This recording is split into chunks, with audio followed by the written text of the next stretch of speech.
panic. Don't panic. There's a second episode of Dad's Army. Don't panic. Here on the best television you never saw. We're doomed. We're doomed. We're doomed. We're doomed. Rubbish. It's rubbish. Rolex. You think I might be excused? So, well, welcome back. Mr. Vandereen. My mom's not going to like this. No. Welcome back to this second episode in our exploration of Dad's Army, the most British of British comedies. Hopefully, we'll introduce a new audience of Americans to this, what really is a very, very marvelous comedy. And we went over the first, in our first part of this exploration, we looked at the origin of the show, the home guard, the characters.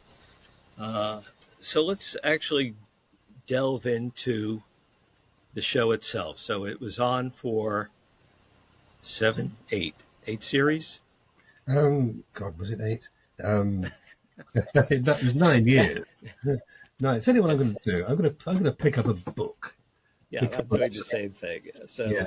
I've got a few here, actually. Series 9. Yes, it went to Series 9. Yeah, I've got a whole stack of these books here, which I'm attempting to get out without dropping everything. I've got mine here, too. I've probably got about a dozen Dad's Army books. This one won't tell us any facts and figures, but it's one of a number of annuals they did, which were aimed at children. They did several. I've got 2 of them. The ones dated 1974 and 75. And they were rather good because they had articles in there, for one thing, that were designed to teach children about things that were going on in the war. Things like rationing and the type of planes that were going on and the circumstances of the times. And indeed tell them what the Home Guard was about and stuff. So they gave them a context, as well as having written stories with artwork and some strips. And so on. One of which, though, did commit the cardinal sin of showing Mrs. Mannering. Oh, my. She was never shown in the series. We were always meant to imagine what she was like. All we knew was that she was very large. But otherwise, she was like Erin Dawes in Minder later on, never seen, and left to her imagination. Somebody put her into one of the strips in visiting a shop. I think it may have been Jones's Butchers. And I thought, oh, no, big mistake. But perhaps that was before the people behind the series had made the decision not to show Mrs. Mannering. I don't know. But, I just watched an episode the other night of The King Was in His Counting House. Yes. Where where Mannering invites the platoon over for a convivial evening, which of course turns out to be a disaster, and they're all waiting to see Mrs. Mannering. The only one who's ever seen her is Wilson. And of course, he's very vague. He's vague about everything, but he's like, well, she's sort of, and Pike has only spoken to her on the phone and says she's always cross. So yes. When Captain Mannering goes up to see if she's ready, you just hear this thumping through the floor, this lumbering sound, and you never do get to see her. No, you never do. The nearest you get, which episode is this? The Mannerings are in bunks. Mrs. Mannering is in the upper bunk, and there's this huge bulge descending towards Mr. Mannering. Yes. That's the nearest you get. Yes, she's not really seen as a very sympathetic character. No. Pike's point of always being angry on the phone. Sometimes we see Mannering taking a call from her, and he's like this. Yes, and she always hangs up on him. Yeah, absolutely furious. He's getting his terrible ear backed against the whole receiver away from his ear. I believe that in one episode they all go to the cinema, and Mannering comments that his wife hasn't been to the cinema since 1927 because as soon as Al Jolson said, "You ain't heard nothing yet," she complained of a headache and hasn't come back. Doesn't he say in one episode that he feels that she's made of wool or something? I forget now, but this dreadful mental image that he feels that Elizabeth, that's her forename, Yes. thinks she's probably made of wool. And there are strong implications, unfortunately, that the Mannerings' marriage was never consummated. Mm. There's a strong sniff of that because so there's Mannering explaining how he learned to play the bagpipes. I was thinking of that. Yeah, lonely on the moors. And it was on honeymoon. There was nothing else to do. They honeymooned at a place named Invergigi. It was raining. There was nothing else to do, so he taught himself the bagpipe. Which is Yeah. I think most of us have learned to play the bagpipe on our honeymoons. Well, So yes, I mean, de rigueur in certain circles, I understand. But of course, that was another of those occasions we mentioned previously where Fraser expressed total lack of confidence and had to do an about face because he was waiting to see the Sassenach Mannering make a fool of himself with the pipes. And he proves to be quite an accomplished player. I said, I never doubted you for a moment. The usual thing. And another one of those. But yeah. But no, there is a suggestion that the Mannerings' marriage is rather a nominal affair, sadly. well, and, another character who was seen and became very important was the air raid warden, which was Hodges. played by Bill Pertwee. Yeah. And really, he was in the first episode, but he really didn't come into his own probably until the third series, where Yes. he became really a regular character. And he was very important because you had the idea of, we said, pressure, Mannering feeling pressure from above. Mm. And Hodges was the common man. He's a greengrocer. That's all he would ever say. And a lot of times you can't remember his name, even though he deals with them on a daily basis. Mm. Yeah, he was pressure from beneath in the social strata. Yes, yeah. But yeah, I mean, Hodges is a vulgar man, and Mannering detests him. The feeling is mutual. If there is this immense mutual. He calls him Napoleon. Napoleon, yeah. That's right. And of course, the thing here is that this is where it was drawing upon real life again. I think this was something Bill Pertwee wrote about, in that quite often when an ordinary guy got this ARP position, he had authority over his neighbours.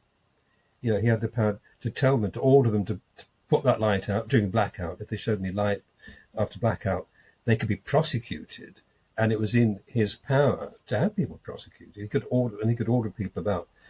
And just as he felt that Mannering was a Napoleon, Hodges was no better. He was just as bad, and they are in a way competing to be the new dictator of Walmington-on-Sea. They are rivals for the position of top dog there. ARP and the Home Guard can boss it around over the populace. So naturally, Hodges and Mannering are going to be enemies, leaving aside their social differences. And of course, there are other rivalries too, that perhaps for another time. But yeah, so naturally, there's going to be antagonism. And they formed up in a way sides. They took up sides because you had the platoon on one side, you had Hodges the warden, and his perhaps natural allies, the vicar and the verger, who tended to stick together. And you'd see them sharing a motorbike and sidecar, for example. That was Team Hodges, Right. as it were. Or maybe the vicar thought it was Team Vicar. But anyway, there was a certain picking up of sides between Mannering and his platoon and Hodges and his allies, the vicar and verger. So again, there we have people supposedly presenting a united front against Hitler, but they're fighting each other. And you kind of wonder what chance we stood if we couldn't even get on, on the same side. But yeah, it was something, as you said, that developed as the show went on. It wasn't a contrived thing, but it became logical to show Hodges and Mannering as natural enemies. And of course, it sparked an awful lot of the action, if not the plots. So, it had great protection, and it grew into a very, very good part for Bill Pertwee. And usually, if there was someone to fall into water, it would be the warden or Pike. Yeah, yeah, if we're looking at natural fall guys here, Yeah. okay, Jones tended to get some terrible things happening to him. Mannering would get the low level mishaps, car door slammed on his arm or a pop on the head or something like that, usually through Pike's ineptitude. But it would be Pike who'd go down into a bog, for example, or Hodges who'd be in a sinking rowing boat. Right. They were the true fall guys in the show, yes. Well, What on one each thing side, actually. one thing interesting is Arthur Lowe refused to be seen without his trousers on. Yes, and that takes us to the film. Right. I remember seeing it when it first came out, and I never thought this device worked, but somebody in the movie thought it was a good idea to represent the fact that they had to wait for uniforms.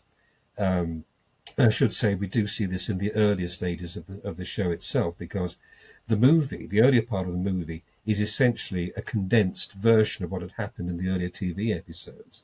Then they invented a new climactic sequence to round it all off, with the invading Germans and so on.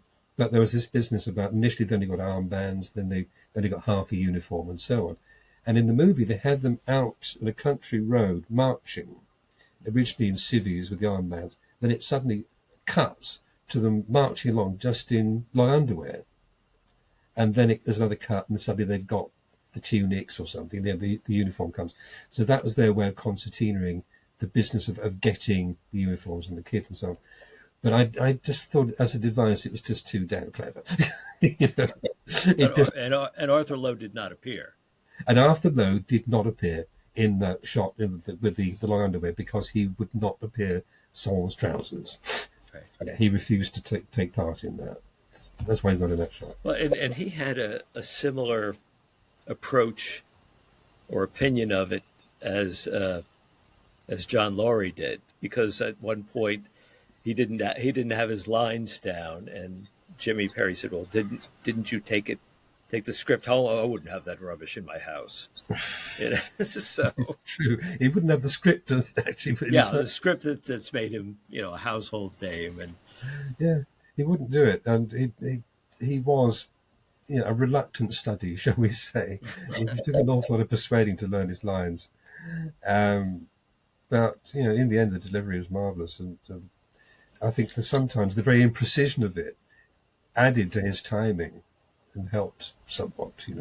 If he'd been brisk and bang, bang, bang on the mark for every line, I don't think he would have been anything like as effective a character. yeah. The first series, which really is not or was not available whenever they would market it in the United States, they never included the black and white series. But the first series, like you said, is the whole development of the Home Guard. I think it's the first episode. At the end of the first episode, they think they're going to get uniforms, and they just get an armband. Yes, LDV, local LDV, and then they get and for as far as weapons, the first weapons they get black pepper. Yes, To throw into people's face. Germans are invading with tanks, and we're going to throw black pepper in their face. And it took the entire first series, I believe, or maybe the first 3 or 4 episodes, till they actually got rifles. Yes, because they're makeshift substitutes. They're like bits of wood and branches or whatever. Broomsticks with carving knives. Carving knives, that sort of thing. Yeah, and there was nearly a shift in commanding officer, because of course there's this local colonel who's got rifles, and there's the dilemma as to does Mannering, for the good of everything, forfeit the position of commander to this man so that the platoon can get his access to his rifles, or. And I think he turns out to be a bit of a madman or something, so totally unsuited to command. So they revert to Mannering, and they don't get the rifles. Well, that was Jeffrey Lumsden's character, Captain, who became Captain Square. Yeah, who became head of the Eastgate platoon, their rival. Right. Yeah. It always, and in that way that the upper bracket tend to do, insist on anglicised pronunciation of everything. This is a man who would say Don Juan and Don Quixote out of sheer body-mindedness, and he always called Mannering Mainwaring. Mainwaring, and you could see Mannering bristling at this, but it's again pecking order thing, as far as he's concerned, Mainwaring doesn't count. You can, it's if I say it's pronounced Mainwaring, but it's Mainwaring. Yeah. Yeah. Well, there's one episode where they go off on a training, and Captain Square is actually congenial and collegial with him, and winds up getting him drunk. Yeah, make him a cardinal. So it's going to make him a cardinal. It's like, which is a sort of a drinking game Yes. that you have to go through certain steps, and if you miss one of the steps, you've got to go drain your glass and start over again. Yeah, So and it's just like Mannering, the victim drunk. yeah, so Mannering gets totally drunk, but that's an interesting because it's that episode's called Fallen Hero, Mm. and in that they're all on this training thing with learning how to use grenades and bombs, which actually has Michael Knowles as a very good turn as a very nervous instructor, but Mannering is led astray, as it were, by Captain Square to be more of an officer and not dive in with his men and drink with his men and all that. Mm. Yeah. It's got the platoon very disillusioned, and it winds up with Mannering the next day drunk with a hangover, Yes. and they're setting off grenades and bombs and all that. And he actually, though, saves the platoon because a bomb winds up being launched into a ammunition truck. Mm. Yes. And the one thing that Mannering was pompous and had a lot of faults, but he was a very courageous person. Yes. Yes. Oh yes. He would have won medals if he'd been given the opportunity. Yes. He was brave. And he kept saying this of Corporal Jones, maybe a fool was a brave one. But Mannering was very brave too. And yes, he on this occasion, he redeems himself with the platoon. I say the day, yeah. And people, again, who see Mannering as no more than a pompous, frankly, somewhat hypocritical bungler, often overlook that aspect of the man. And he does somehow, he has somehow earned his position, and he deserves the respect of the platoon. Mm. But it's too easy just to see him as a fool when he's not. Let's talk about some of our favorite episodes. So, if I was introducing someone, and of course, it's more difficult. I've tried it on occasion to introduce Americans to Dad's Army, and it's a daunting task because they, like as we said earlier, they can't relate to it. They can't relate to the seriousness of it, which you need to get the comedy off it. You need to play off of that. That's why the American version didn't work. They tried an American version, got as far as a pilot, and it couldn't possibly work because you couldn't translate that to America because the imminent danger wasn't there. I was going to get into that later, but Oh, well, okay. But yeah, let's get into that later. Let's save that. But in going through the episodes, there's one episode that I think that really would work well as an introduction, and it's the one from the fourth season, which really I don't know how it was in Great Britain, but the first two seasons seemed to be finding their way, and it was really from the third season, which also was when they went to color. Yes. That really things seemed to gel, and they went from being 6 episodes per season to 13. Yeah. So by then they'd really proven themselves as a hit. But there's And an it shows episode. the BBC, sorry, shows the BBC had more confidence in them too, commissioning that many shows. But yes. But there's an episode from the fourth season called "Sleep in the Deep," Oh yes. where they're on night maneuvers, and it opens up with most of the platoon in a bunker while the bombs are going off, and Mannering is saying, I wish I was up there giving Jerry, hitting Jerry for 6, and Hodges comes in, and comments that a bomb fell on the pumping house. Fortunately, no one was there. And Mannering informs them that that the Spiv, Joe Walker, and the oldest member, Charles Godfrey, are in the pump house. So they rush over there, and it turns the bomb's fallen on it. They can't get. So they're in an inner room of the pump house. They can't get to them. They have to shift all the rubble, but it works so well because it's very compact.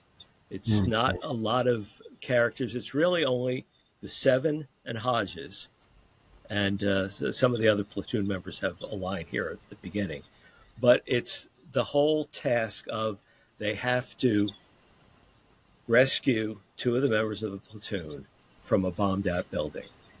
So it's a reclamation project, and of course things happen. They all get trapped, with Fraser, of course, saying, "We're doomed and entombed," because the pump house is underground, and then a pipe breaks and it starts to fill up with water. Locked above, yes. So they're trapped, and it's just how are they going to get out of this? And it brings out every character has their little part to play. They each do their little set piece of of what makes them the character that they are and the beloved character and why it all works. And it's very economical in its construction. And I just remember one part to keep the spirits up before it starts filling with water. They decide to sing a song to get their spirits up. And they use the example of the king doing "Underneath the Spreading Chestnut Tree," which was popular in Fox Movie Tone News. And Mannering is telling Wilson, and you will back me to the hilt, and you will do the cheerful actions. And he goes, "Oh, yeah, yes, sir, yes, sir." And he's like, very laconic way of saying, agreeing to do it. But the best line is when Fraser says, if Sergeant Wilson's going to do the cheerful actions, I'd just as soon stay miserable. Yeah. Oh, yes. It's, I haven't seen that one for decades, that one. But yeah, it's all coming back to me. And the dilemma, am I right in saying that they eventually manage an escape because it's found by the least likely, you would think, and it's Godfrey. Is it Godfrey and perhaps Walker? Yes, it's Godfrey because they have a manhole that yeah. He's been sitting behind. He falls asleep. That's when Fraser said he should be shot for sleeping on duty because he took some sleeping pills. And the thing is that Jones is the only one who is not in the room that's being flooded. And you can see them through a small little porthole. Yeah. And when they do escape, Jones finally realizes there's a manhole on his wall also, and he opens it and he finds out that they've all left, but he sees the helmets floating. He thought they've all died. He thinks they've all drowned. So. Yeah. And that, again, is, seen from that perspective, that's not the kind of moment you expect to see in a sitcom, is it, really? That sort of image. It's the best episodes are ones where they are faced with danger. Yes. And they have to overcome it, and with comical situations along the way. Yeah. And displaying their ingenuity, of course. Yeah. They are so resourceful. They are bumblers, perhaps, but they are very resourceful. Even if the ideas don't always come off, the word is resourceful. Mm-hmm. And they will think of things. Yeah, and that I guess is what resonated with the audience, that it does show the best of Britain. Yeah, it's very much a reflection of the British character in so many ways. And thinking here, one of the most famous ones, and again, a similar principle going on here, the deadly attachment with, of course, the wonderful Philip Maddock as the German officer, and the business with the grenade in Jones's trousers. And now we're We, back to Arthur Lowe would not appear without his trousers on. This time Lowe would not have the grenade down his trousers. They went to Jones instead. right. In that episode, they're charged with guarding a detachment of a U-boat crew that's been captured that can't be picked up right away, so they have to hold them overnight in the church hall. And the U-boat captain is played by Philip Maddock. Yep. A Welsh And actor who played a lot of insidious villains. Yeah. And back to Randall again. In another series which you've introduced me to is Manhunt. Manhunt, yes. Yeah. Oh, So yes, wonderful. he was very good at playing, sinister Germans. Sinister. Even though he was Welsh, right? He was Welsh, yes. Yeah. And he could be a multinational assassin. But generally a rather, not Weasley, but a kind of creepy way with him. And, the Randall Hopkirk line is something like that. Let's see what you can really do, something to do with Randall when it comes to fighting. And it was great to find him playing against that type or exploiting it in another series which I told you about some time ago. I don't know if you've had time to catch up with it yet. But it was a children's adventure series in the early days of Thames TV, and it was made by the unit that became Euston Films later on, the Sweeney, Minder and so on. This was their first production. And it was a series for older children called this is stupid. I've just got a blank on this. This is ridiculous. The Tyrant King. Yeah, I had a momentary blackout. The Tyrant King. It was a children's adventure series, and through almost all of it, the bad guy, the sinister bad guy that the group of children are kind of hunting, is played by Philip Maddock, and in his full sort of, in menacing mode, and they con us because finally, for the end of it, he turns out to be the good guy who's after the real bad guy. But all the expectations of Philip Maddock are exploited throughout this children's serial until the very end, and it turns about. And I guess that was playing on his known image at that time. But he was certainly in his more usual mode in the Dad's Army episode. Well, as Captain Mannering refers to him, he's a surly brute.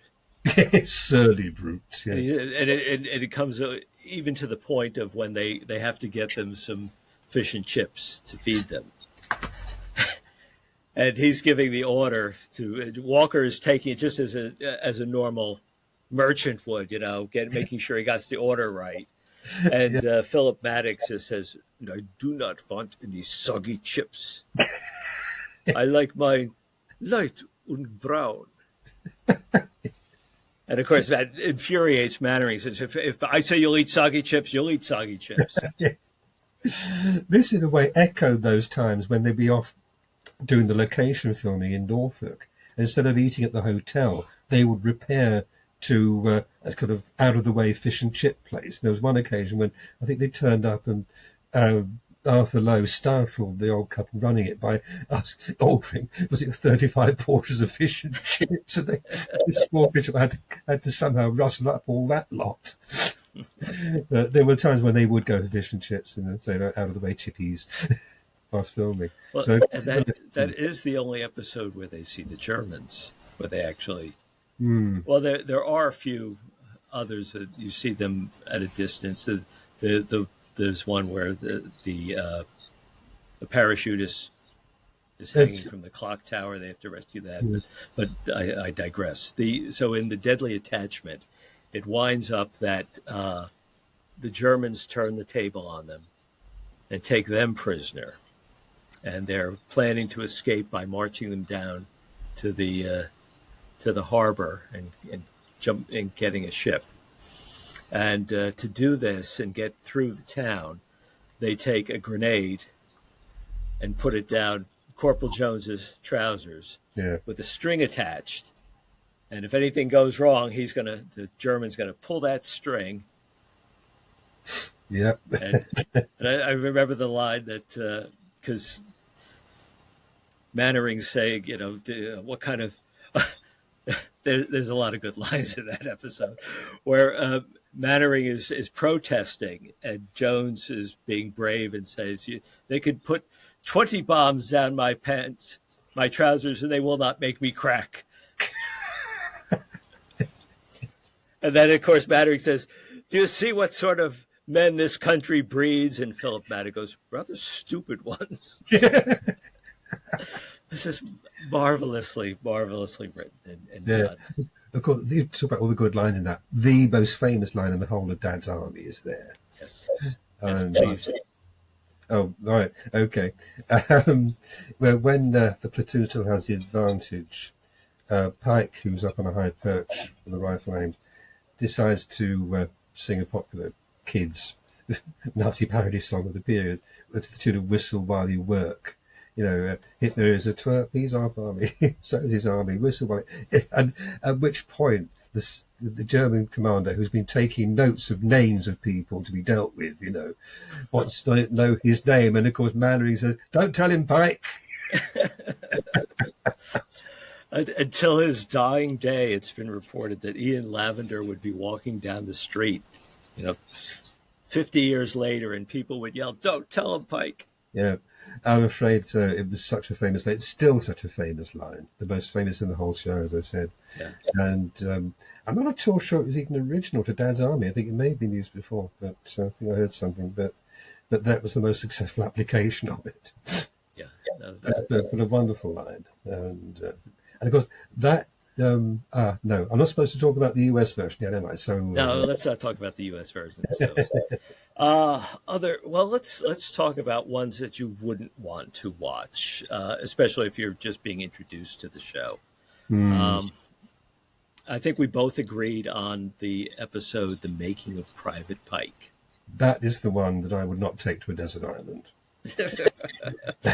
In fact, we regularly have watched the show on DVD. We've got them all. We've watched them over and over. Usually once Saturday evening, because I believe it shows on Saturday evening quite a bit in the UK. But we just fell into a habit of watching one on a Saturday evening, and we'll go through them in order, and we'll get to that one, and very often we'll skip it.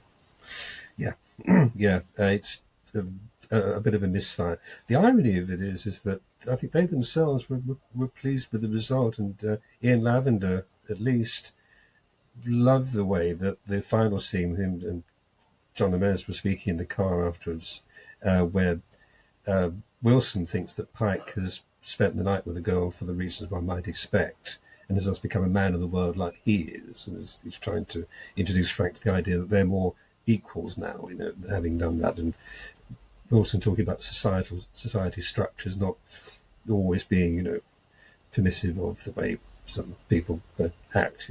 In other words, he's thinks that Pike's had sex with the girl. He hasn't, and Pike is too naive to realise that's what he's really talking about. But all this was the fact that he was nearly seduced by an ATS girl, whom I think was the niece of Hodges, wasn't she? Yes. Yeah. And she contrives a trip in the car out in the middle of nowhere, in Mannering staff car. And it's one of those, we ran out of gas moments. In fact, she's consciously imitating American movies and idioms by using that expression. And she's trying to seduce him. He is totally awkward about her. He clearly doesn't know the facts of life, and he's just not there as regards interacting with her, to the point where he's not picking up any of the signals. Earlier on in the cinema, he didn't respond to any of the obvious signals she was giving him to start canoodling and all that sort of thing. He's completely unaware of this, impervious to it. And he's passing up an offer to spend a night under the stars with her, and he doesn't get it. And in a totally misfired line of dialogue, she even calls him retarded. Yeah. Which is an expression that they would have used then. We don't say it now. But it's totally wrong, because Pike, in the context of the platoon, Pike is immature and and boyish, and he's seen as such within the context of these older men. If you place him next to one of his contemporaries, he seems no longer just immature and boyish, but actually that there's something more going on there that's not, not good, not fortunate. And I think it was a big mistake to show Pike up in that sort of relief. Suddenly he wasn't a believable, harmless, immature boy anymore. This was something more. And I really think it was a big mistake to have done that. It really was. It changed how one might perceive Pike. And I just wish they hadn't done that. I really do. I totally agree. Well, the show went from strength to strength in the third, fourth, and fifth seasons, and then towards the end of the sixth season, they met with something of a crisis off camera, which was the death of James Beck, which was totally unexpected. You think with a cast full of older actors that one of the younger ones would die. It is really the second youngest one in the cast. Yeah, nobody expected him to be the first to go, and why would they? Right, and they had, I think, one episode left in the sixth series, and at the time when they filmed it, he was in the hospital, so they made an excuse that they left a note on the floor that saying he'd gone up to the smoke. Moving to London. Yeah. And I guess they fully expected him to come back. And because I remember that time. It was very widely reported, and he'd been taken ill at a charity to do with a fete or something like that. It was on a Saturday. Just the previous day, he had actually taken part in the recording of 2 radio episodes of Dad's Army at the Playhouse, Northumberland Avenue. Lovely theatre, by the way, but that's part of it. So that was done on Friday the 13th, that last Dad's Army radio series recording he was in. Following day, he's at this charity day and developed severe abdominal pains and was rushed to hospital for surgery for, I think, a duodenal ulcer. And I don't want to go into details, but it went wrong. And for a number of days, the news carried this. It was like, touch and go. And I think that all this was going on before he'd actually gone, and they were recording. He'd already done the location filming for that episode. He was in it on film, I think. So they had film of him for a while, but for the studio stuff, he wasn't there. And as you say, there was this note in the position where he should have been standing saying he'd gone to the smoke. And then it was announced that he died, and the chronology escapes me a little, but I think he was actually gone for some time before they transmitted. So everybody knew. It made for a very uneasy viewing. I remember this because we were watching knowing he'd gone and seeing that, thinking, that's the best they could, that's all they could do, isn't it, really? But I think at that time, when they were recording the studio sequence there, I think they were still hoping he'd survive. And the other thing I remember from that was actually, it made my blood run cold somewhat, because the previous year there'd been a magazine special published about Dad's Army, and it was published by Peter Way, the company that did a wonderful thing at the time called Great Newspapers Reprinted. That's more the thing we renewed them for, and they would reprint historic newspapers from great events and that sort of thing. But this was something of a departure for them. And they sent a writer to go and interview each of the cast, and they had a feature about each of them, as well as things about the show. And they spoke to James Beck. And I have it here. And this doesn't make easy reading, but I'm going to try. I'm sitting here in rather poor light, by the way. So what I'm going to have to do is turn the light on. Yes, all right. During the interview with James Beck, thunder rumbled overhead, and he rolled his eyes in mock terror. "Oh no," he said, "not again. He has twice come desperately close to being struck by lightning. The first time," and this is a quote, "there was this storm at York. Kay, his wife, had picked me up at the stage door, and on the way home we took refuge in a shop doorway. Then when we eventually arrived, we found a fire engine outside the house. The lightning had struck our cooker exactly where Kay and I would have been standing if we hadn't stopped for shelter. And the other time I had just finished playing tennis in Regent's Park when the thunder rumbled and the rains came down. I ran towards the nearest tree and a friend called, "Try this one, Jimmy, it's better." I changed direction and at that moment there was the most almighty crack. That nearest tree had been hit.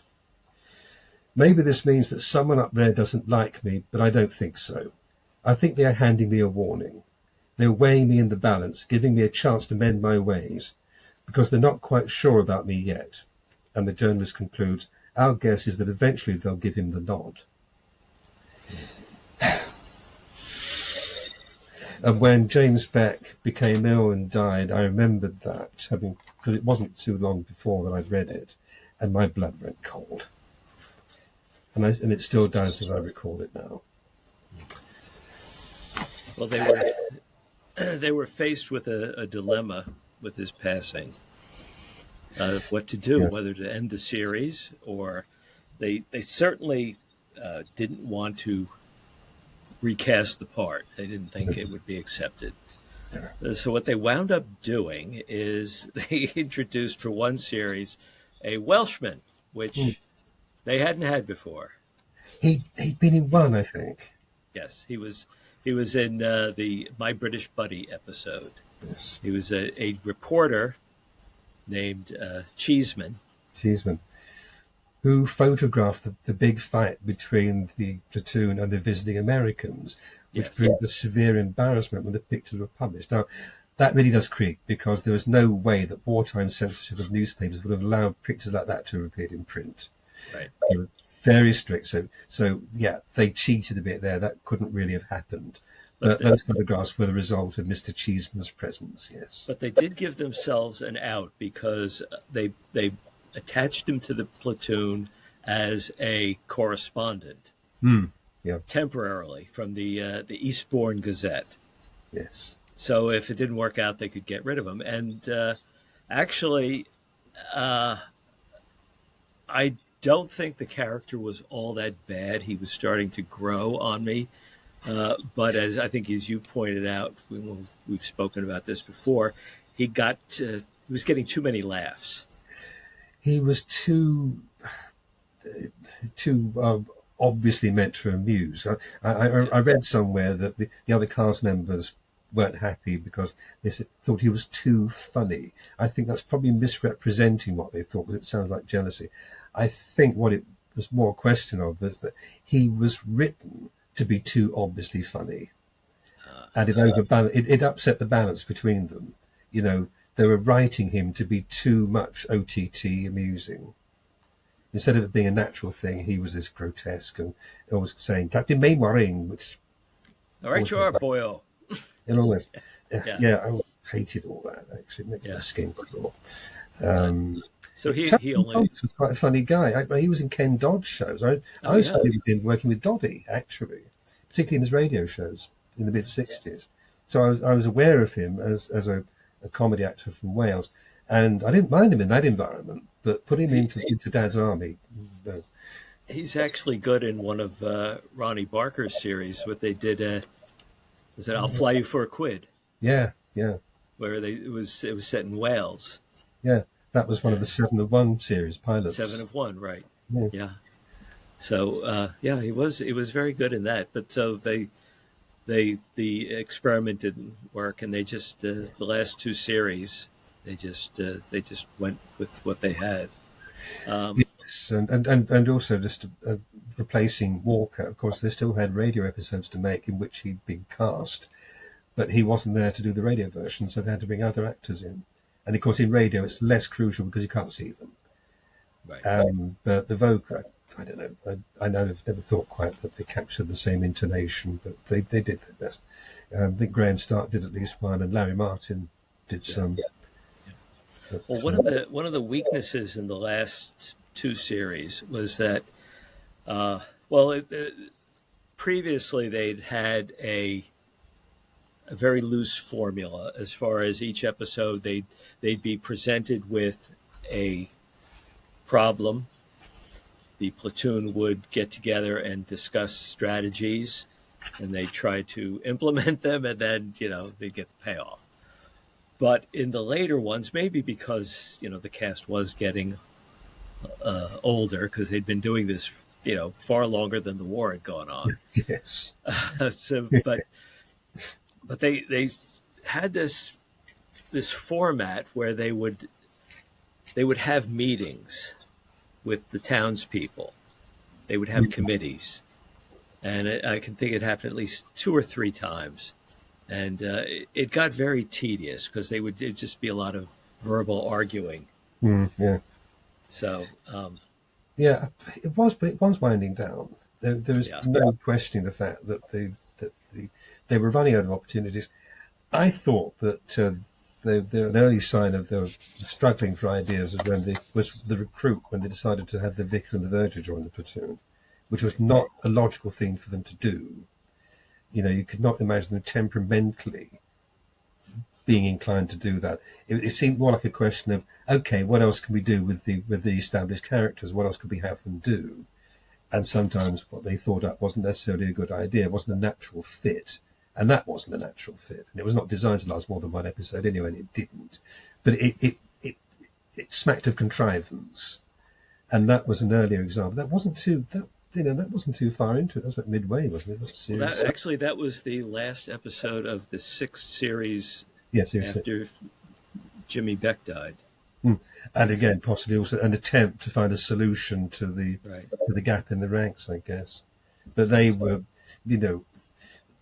that for me is perhaps an early sign. It was quite different from the time when Hodges did a 1-episode reversal of temperament. Was that Sons of the Sea, where he had a brush with death and suddenly tried to be a nice man and be kind? That was. What was it? I believe that was Getting the Bird. Getting the Bird, right? Okay. Right. So sometimes the episode titles escape me, I'm afraid. I remember. Yeah, but there was an episode where Hodges had a brush with death and was trying to be helpful. Yes, referring to Mannering at one point as the good captain. Let's listen to the good captain. No, that was all safely gathered in. Oh, that one. Okay. They went to do a harvest, which is another marvelous episode. Yeah, that's the one where Jones goes through the combine harvesters. So, yeah. Yeah, and jibba jibba jibba jibba jibba. Yeah, and he says about they're off, and of course Mannering assumes the worst of things that could be off. Because I've lost that which is most precious to me, and it turns out it's his wallet. Oh God, that's it. Yeah, I can't remember can't remember the dialogue verbatim, but it was Mannering assumes the very worst possibilities. Yes. Well, the show, especially at its peak, had a tremendous cultural impact. They showed up on other shows. They showed up in the Royal Command performance. They showed up on Christmas Night in the Stars, Christmas Night with the Stars. Morecambe and Wise. Blue Peter, the children's magazine. Blue Peter, I was going to say that. Blue Peter, and which is a children's show. And public service announcements on how to negotiate a zebra crossing. So it did have a lot of impact. And so in 1975, they did a stage show.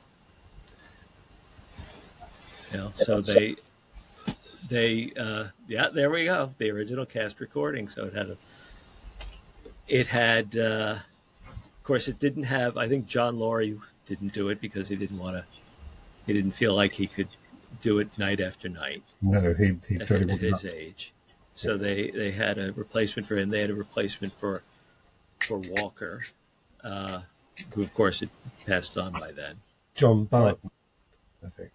Right. And actually, I just read it in his autobiography, and someone we might want to get in future episodes, Jeffrey Holland, was an understudy, and in the touring version, got to play Walker. So and so it was finished up with Perry and Croft Stalwart subsequently. Right. Heidi High as Spike the Comic and so on. Yep. He rang the Lord as the Right. Doctor and so on. Or But Footman. so it played on the West End for what, about 6 months, and then toured the country. Yeah, yeah, they had an out of town run and then went into the West End and then toured. Yeah, and Bill Pertwee got a single out of that, an EMI record single, which was one side of which is Hooligans, which is what he intended to call the platoon. And Dirty Hooligans. and John Lemez, his big moment in that was his wonderful Rex Harrison, like spoken version of A Nightingale Sang in Berkeley Square. And this all seems to survive on film wonderfully, this film of this show. But there's John Lemez up on the stage, just captivating everybody with this. And on the strength of that, he got to make the most wonderful album with that sort of material and songs, spoken songs and readings, which, and this seems like I'm carrying a record shop here, but hey, never mind. This is this wonderful album. Oh my. It's quite rare. You don't see it very often. Yes, what's going to become of us all? And it's an absolute gem. If you can track down a copy, do so. Well, they had so many. They used for the show. They used a lot of the set pieces from this TV series, but then they included a lot of music from the period. Yes, they did. So I believe they have the. What did they have with Pike and Bananas? Oh, good Lord. Yes, we have Hello Banana, isn't it? Yeah, because he was always, because of course you couldn't get bananas during the war. Yeah, I think it was the. Oh no, of course, I was thinking. Yeah, when can I have a banana again? That's it. Yeah, and it was Pike and Walker. Yeah, because of course bananas disappeared in this country. It's like the episode that we did about oranges, about the 3 oranges. Yep. Fruit, particularly from overseas, essentially disappeared from Britain during the war. You just couldn't get them. Couldn't get anything like that. Powdered egg, yes. Oranges, bananas, forget it. So yes, that was the song. When can I have a banana again? That was Pike in the stage show. We'd already discussed the film version in 1971. Columbia did a film version, which I don't think the Croft and Perry were entirely pleased with. No, they were. I don't think any of them were. I think all of them. Bill Pertwee certainly felt that it aged well. Because it still turns up on TV, and it looked better with the passage of time. But when it was first made and released, I think they were dissatisfied. Really, yeah. And one of the things that the studio decided was to replace Janet Davis as Mrs. Pike. They obviously brought in somebody whom they thought was more of a film name, Miss Fraser. And that was a bad move. To upset the core casting when everybody else was there was I think, an error of judgment. And I don't think it was necessary. They didn't need to bring in another name to get people to go and see the film. Well, another problem was, another criticism has been that they actually were in close contact to the Germans. They do. The German paratroopers had taken over the church hall, which it works in the Deadly Attachment because there's a logical reason that they would be there, because it was a U-boat crew that was captured, but you didn't have any German paratroopers. No, this was an attempt to give the movie a climactic sequence, an action scene, them actually being in the war, really. Right. Yeah, and the humour in that also is rather coarsened, and I'm not going to get to details, but it's broadened, shall we say? right. And but no, they should have maintained for the most part a distance from the enemy. They should never really have to face them. Otherwise, you really would question how effective they may be. Now, they do win the day, as we expect them to. Right. But, no, they should have maintained a distance. One episode that we haven't mentioned, which is Sons of the Sea. Ah, yes. Where Mannering has gotten hold of a boat, and he thinks they should do river patrols. And so they go out on they go out on this boat on the river, which of course runs into the channel, and they wind up. The fog comes in, night comes in, and they're out in the channel, and they wind up. They think they've wound up in France, Mm. and they've actually floated back because they overhear some French from some Free French pilots celebrating a victory and singing in a pub, so they think they're in France. Mm. And so they get rid of their uniforms, they hide their uniforms, they get on a train, and they think they're going to work their way back to the coast and somehow find their ways back to England. And they're all on this in this boxcar going back, and it stops at a station. And they open up the thing, and they try to. Mannering tries in very poor French to say, what station is this? And was it? I don't know enough French to say it, but essentially says it, and this person standing on the platform, who they assume is a Frenchman, is actually English, and he goes, La Guerre Eastbourne, actually, and they realize he goes. He goes, why are you speaking French? He goes, because we're British, So that actually that was a lot of tension and a lot of drama because they actually thought they were in occupied France. Yes, and they would have to get out and face the reality of being captured by the enemy. It was a very real threat to them, and we hadn't been tipped off yet, so we thought they could be in real trouble. And again, that's probably the best way to have handled it, rather than being confronted by the enemy for real. And so, that was the way to do it, rather than the way it was done in the film. But it has to be said, the film does wear better than it seemed to at the time. The only thing I really remember from the film is the opening shot of the Germans standing there, looking across the channel through binoculars at the white cliffs of Dover, and all they see is this little. It turns out it's an outhouse, and it's Godfrey coming out of the outhouse. Yes, having to be excused once again. Yes, he was excused. It was just probably a good laugh to start it off with. So another misguided attempt that we mentioned earlier is the American version, which I might have actually seen it before I knew of Dad's Army, because it was a summer. ABC did a bunch of shows, 6 shows in the summer as pilots, and this was one of them. It was called the Rear Guard, and they brought Croft and Perry over to somewhat supervise it. I don't know, maybe not. They didn't write it, so they I guess ostensibly gave them they had their blessing because they were there. And they set it up on Long Island. Now, being a Long Islander myself, I know that during the war, there were scares with where they did actually capture German U-boats that ran aground in Long Island. So it was plausible.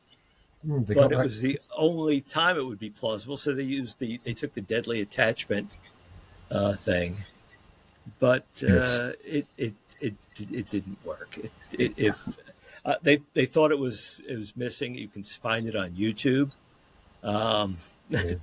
Please don't until you've totally immersed yourself in the British version, because it was horrible. I remember Jimmy Perry remarking that they picked them up at the airport in Los Angeles in limousines and gave them hotel and gave them the red carpet treatment, and pretty much they had to take a cab back because once it was done, it was like that.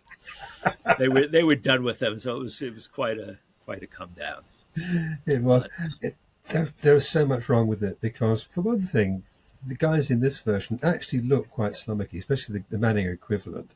He isn't tidy. He's really. He just looks like a guy who's rumpled and hasn't really. Well, I think they had it was Cliff. Oh, I can't recall his name right off the top of my head, but they were well-known character actors. Lou Jacoby was in it. but they had the Italian guy and the Jewish guy, and Mm. it didn't work. And Yeah. the character that was supposed to be Pike wasn't a mama's boy. He was kind of like a randy teenager kind of Yeah. type. It just it Which, didn't yeah, the wrong it time. didn't it And didn't work. he was called Kowalski. Yes, And, yeah, yes, and here is an object lesson in the rhythm of a funny line. I've often said this to people that comedy dialogue is like music. It needs to have the right number of beats. And if you uh, go away from that, if you ignore that, it can kill a line totally. And they actually had a credit to the "Don't Tell Him Pike" line, and it was "Don't tell him Kowalski" and "Don't tell him Pike." Bounces and goes yeah, to the point. Boom! It ends just on one syllable, Pike, and that gives the game away. Kowalski, you've got three syllables, which means it carries on too long. You've given away your tag before you finish saying it. yeah, Don't tell him Pike, and it's out. Then you get the laugh. Don't tell him Kowalski. They'll start to laugh as soon as you start to say the name. It's too many. It's too many beats. It doesn't have the music, and it carries on too long. An object lesson in the rhythm of a comic line, and for me, I think that's one of the things they weren't getting at.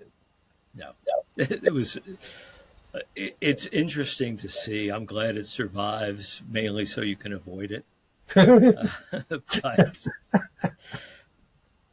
But there's so much good to see in Dad's Army, and like any character based comedy, you have to watch some episodes. You have to get to know the characters, and if you can see it from the beginning, that's all the better. Now the sources are uh, you can if you have a multi-region DVD player, you can get a box set of Dad's Army very reasonably. Uh, and multi-region DVD players really aren't that expensive. There's the set. Excellent. I got it before they came out with the box, so I've got I've got a whole stack of them. But Oh, yes, do you mean the individual volumes? I have the individual volume. You have those too, do you?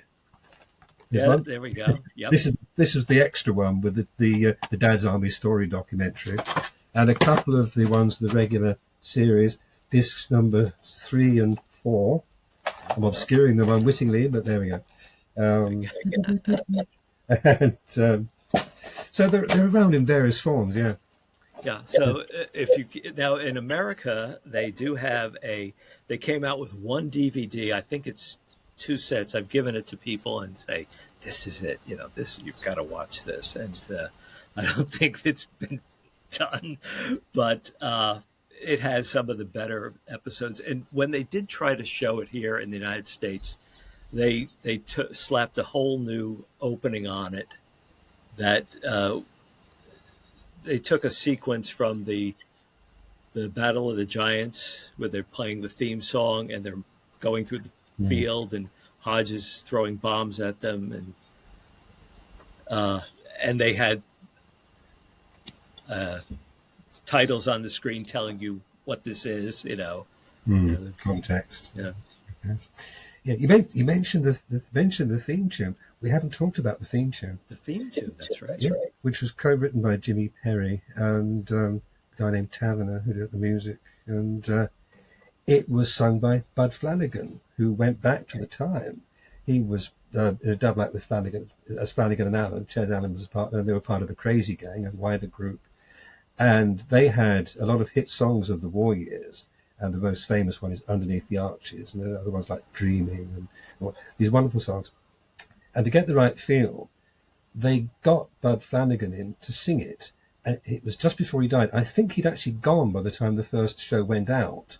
This was recorded about February of '68, I think. It was his last professional engagement, and he had some trouble with it because it was a song he'd never sung before. So it took about 8 takes or something like that, and they had to edit it together from the best of those takes because he apologised profusely, but it's just a song that he wasn't used to singing. unlike the ones he'd sung ad infinitum, he was comfortable with. But he got there, and it came out as a single. And I remember that got a lot of airplay at the time.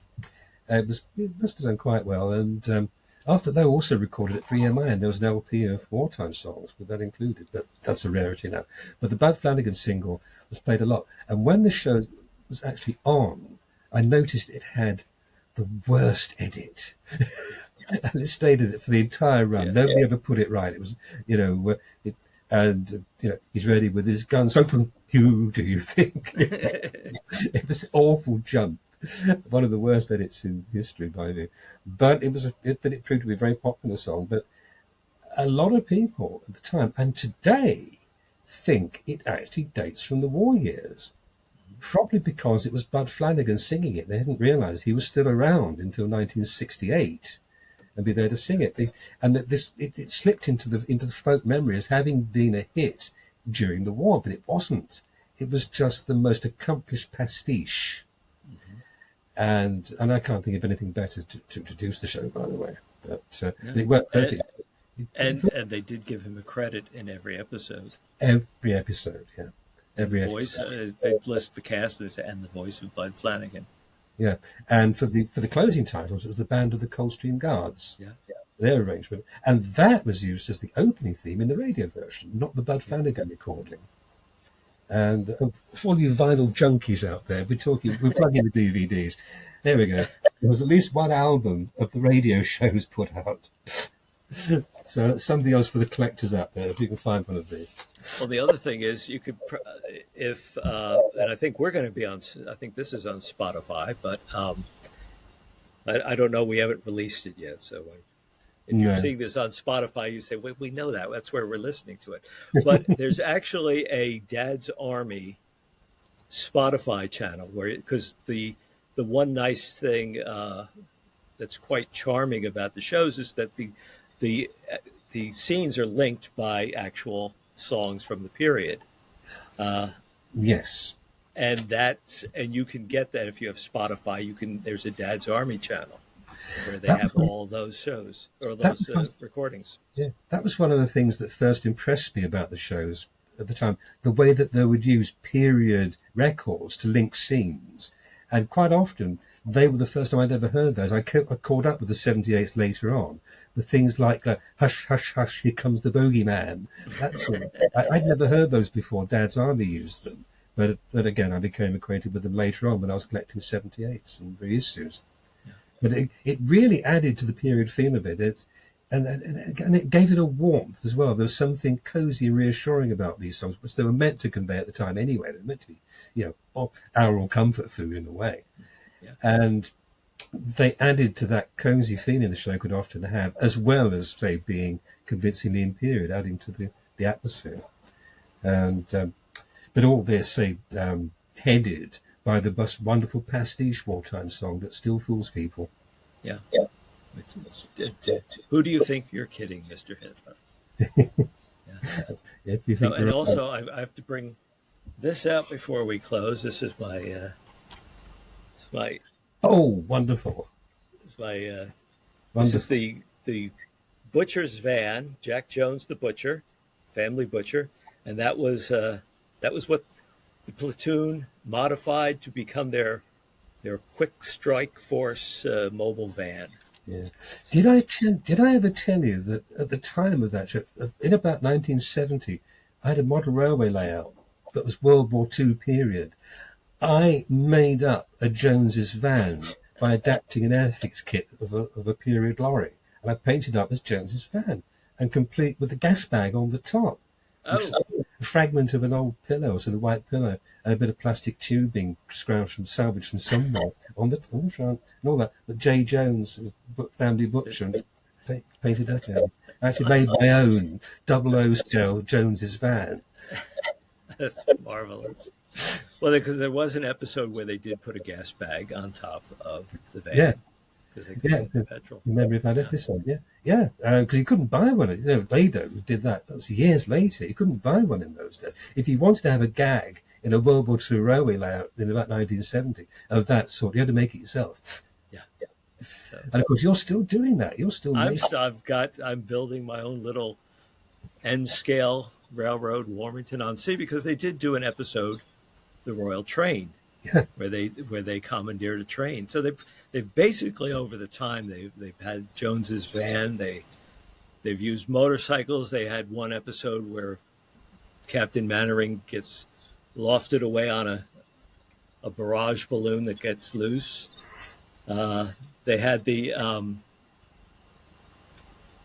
secret weapon, the wheel, Oh, yes. you Yes. know, which was actually The great big wheel, yeah. yeah, which is actually it's they did their research well. It's a lot of the things are based on true things that happened. Yeah.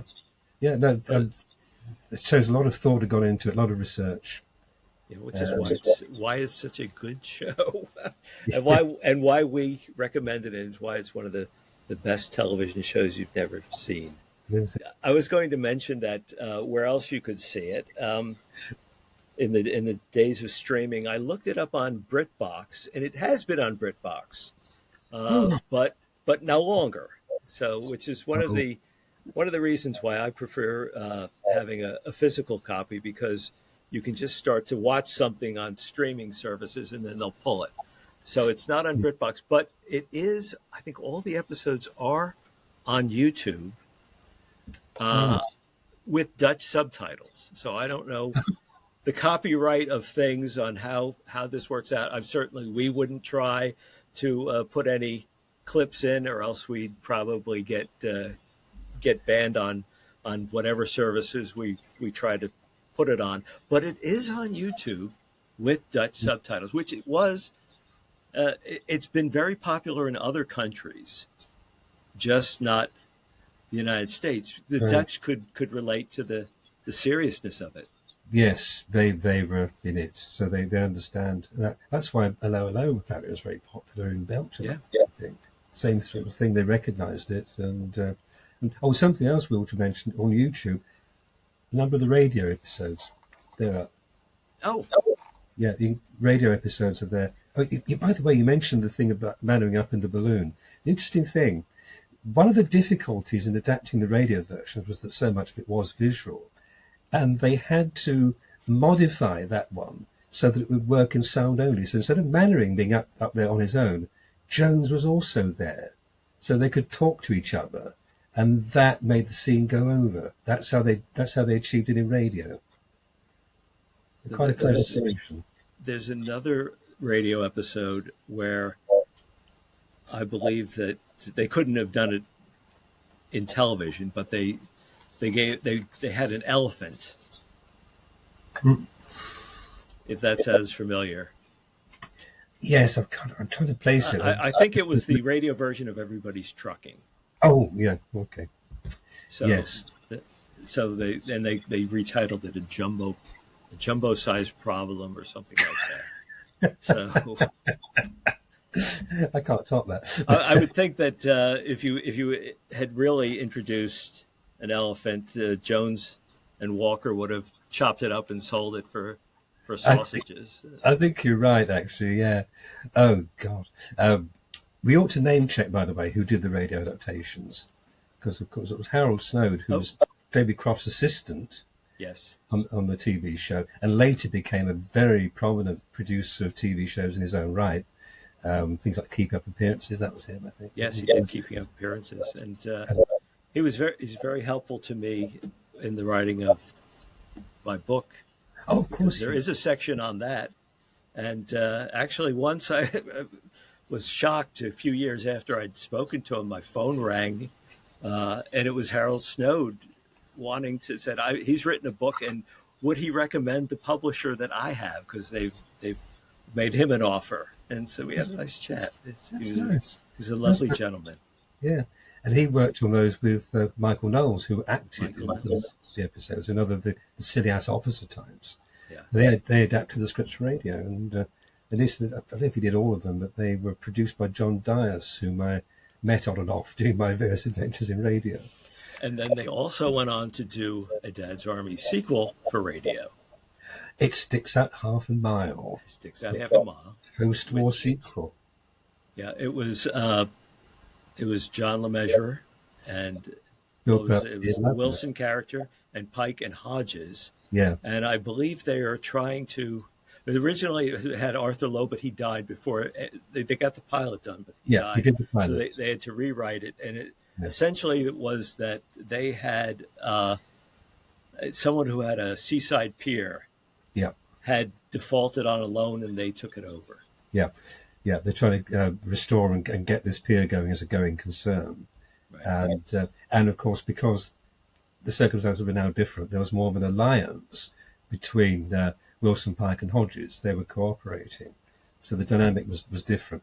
I wonder how the series might have developed had Arthur Lowe lived to do it, but I can only speculate. But no, he did do the pilot, which I don't think was broadcast at the time, and it disappeared for a while and eventually resurfaced. So it is around. It has been broadcast.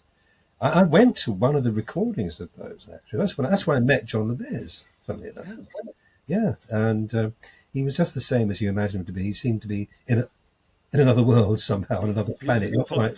As Mattering would say, you're far too vague. Yes. Yeah, he was like that, and it was startling in a way because when he'd been on the stage in the studio actually doing the show, he was, as they say, right on the money. He was entirely functional, but in the green room afterwards, it was like he'd just switched off. There's a total contrast, and I've never forgotten that. And I thought maybe it was because he wasn't. Well, because he wasn't. But he didn't live too long after that, and I thought maybe the pro had kicked in during the performance, and he was able to rise to it and do it. But once he was off, he was really not there. But I was subsequently sure by others who'd known him that no, he'd always been like that. So, Well, I had the pleasure of meeting quite a few of them at a Dad's Army convention in 1998. So it's just Clive Dunn was still around, Bill Pertwee, and Ian Lavender and Croft and Perry were there. But one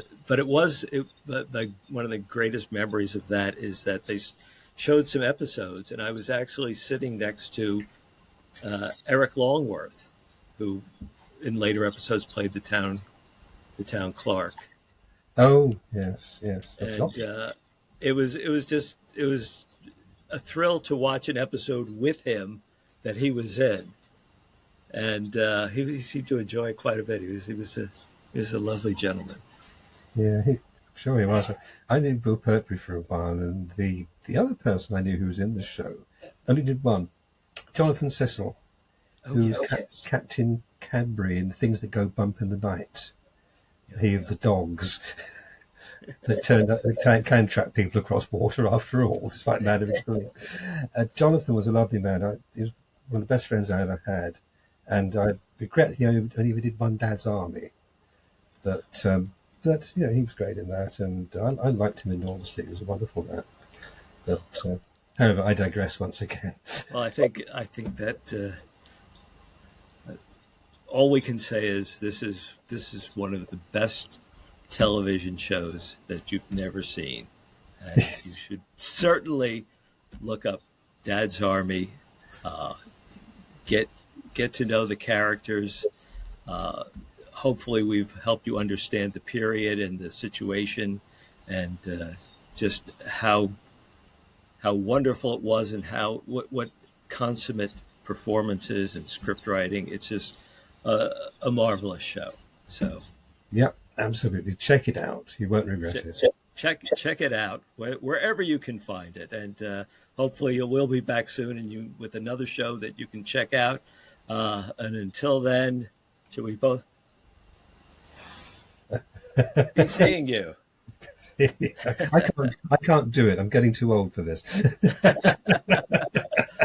We didn't. It's obviously this isn't rehearsed. So, but thank you all. You want to Thank you spot all. it? Thank you all for joining us. Thanks for joining us.